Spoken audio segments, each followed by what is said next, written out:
How many times have you failed this week, my friend? Oof, did that question make you squirm a bit? Failure often has a negative connotation.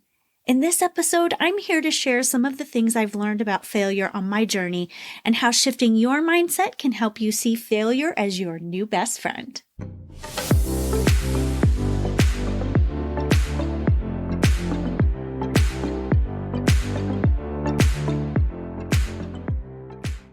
I'm Karli Newman, and you're listening to Flipside of Midlife, a podcast for women in midlife and beyond who want to feel inspired, hopeful, confident, and more satisfied with life than ever before. My passion is to help you explore this transformational time of life, prioritize your wants and needs, and make these years your best years. It's at the heart of my business, and it's why I show up here to dig into relevant topics that help you expand into the powerful and resilient woman you are. Get on my email list for weekly tidbits, shop my unique Made for Midlife and Beyond online shop, or work closely with me in my coaching programs, virtual workshops, and private wellness getaways. If you happen to be in Phoenix, I'd love to see you at my monthly wellness events.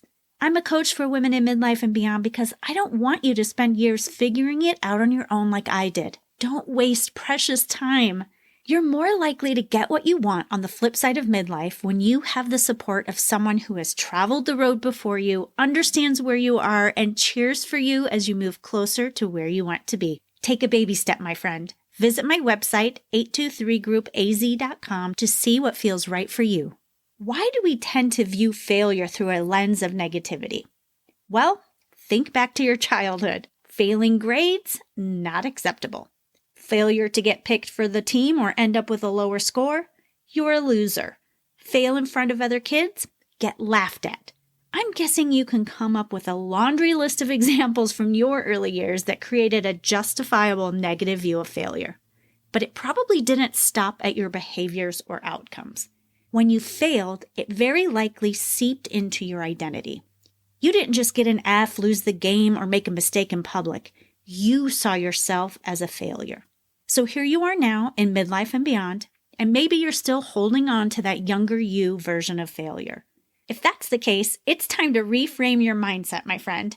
Take a deep breath, grab your journal, notebook, or favorite app, and get ready for some note-taking. If now's not a good time for you to write, listen through to the end of the episode so you know what to expect, then come right back here when you're ready. I'll include the time marker in the show notes and transcript. I could go on for hours about failure and how our dislike of it holds us back.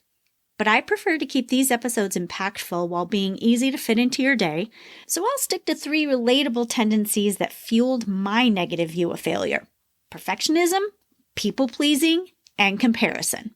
I worked to change my perspective on failure, and you can too. Let's start with perfectionism.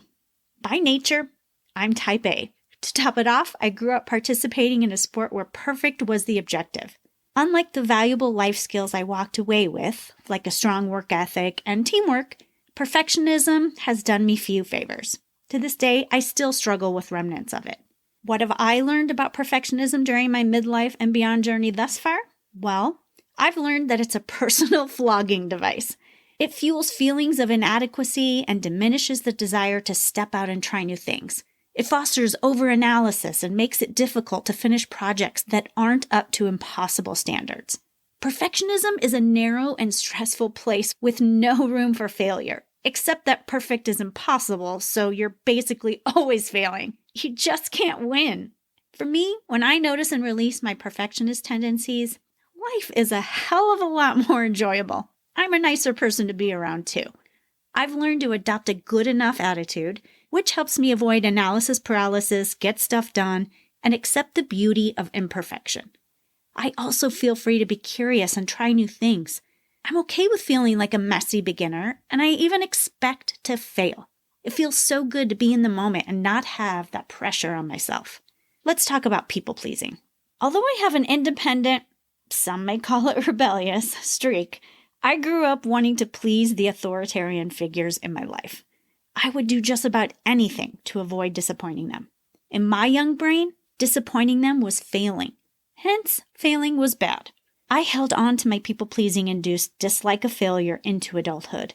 Early on in midlife, I decided to stop seeking the approval of others, and I started to see mistakes as learning opportunities.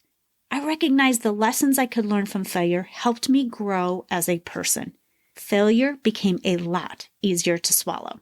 Now let me tell you about my experience with comparison. It's human nature to compare ourselves with others, and it's used all around us from the time we're born. Think of the growth charts and various bell curves you've encountered along the way. Now there's social media and the internet to deal with. The ultimate comparison trap, in my opinion. In that realm exists the miserable opportunity to see how your life pales in comparison to others as they post snippets of their carefully curated lives. Digest that content, and it's easy to view your own life as a failure or at the very least, less than. I ditched my comparisonitis in a couple of ways. First, I spend as little time as possible on social media, and I unfollow any account that creates even the slightest bit of a pit in my stomach, no matter who it is. I made a promise to myself to keep my social media positive, helpful, and authentic.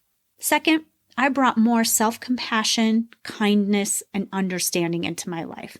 I recognize and appreciate that I am on my own journey, and I celebrate my unique gifts. It's unfair to compare where and who I am to anyone else.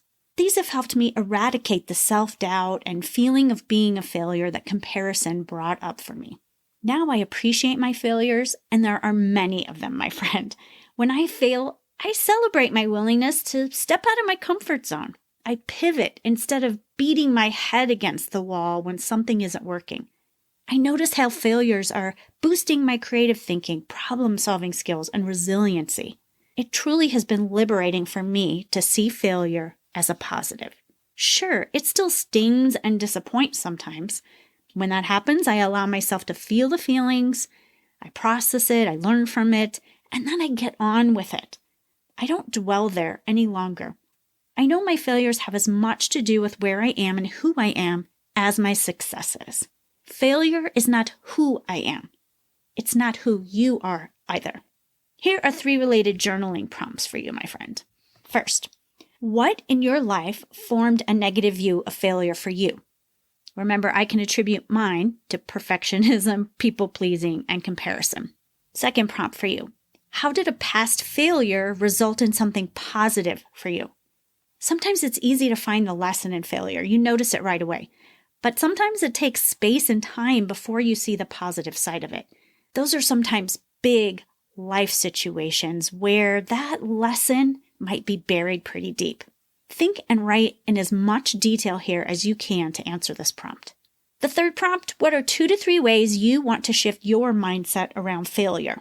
Be as specific as you can here. This will really help you uncover how you can think in a more positive light about failure. Okay, it's time to wrap this episode. I encourage you to view failure as a result of your willingness to learn and expand and try new things. Think of it as a learning opportunity that is building resilience and ingenuity. See failure as a sign of reaching for the big, bold, beautiful life you choose to live. If you're failing, my friend, you're growing. If you're growing, then you're doing this midlife and beyond thing how it's supposed to be done. Remember this, you are not a failure when you fail. Shift your mindset around failure, experience the freedom it offers you, and make it your friend. Thanks for listening to Flipside of Midlife. I'd love to hear from you. What light bulbs turned on for you during this episode? Send me an email at karli@823groupaz.com, or if you're listening on Spotify, use your mobile app to respond to my Q&A and poll questions. Wherever you listen, it's helpful if you hit the button to follow, subscribe, rate, or write a review. When you do, the algorithms help other women in midlife and beyond find this podcast. Help your sisters out.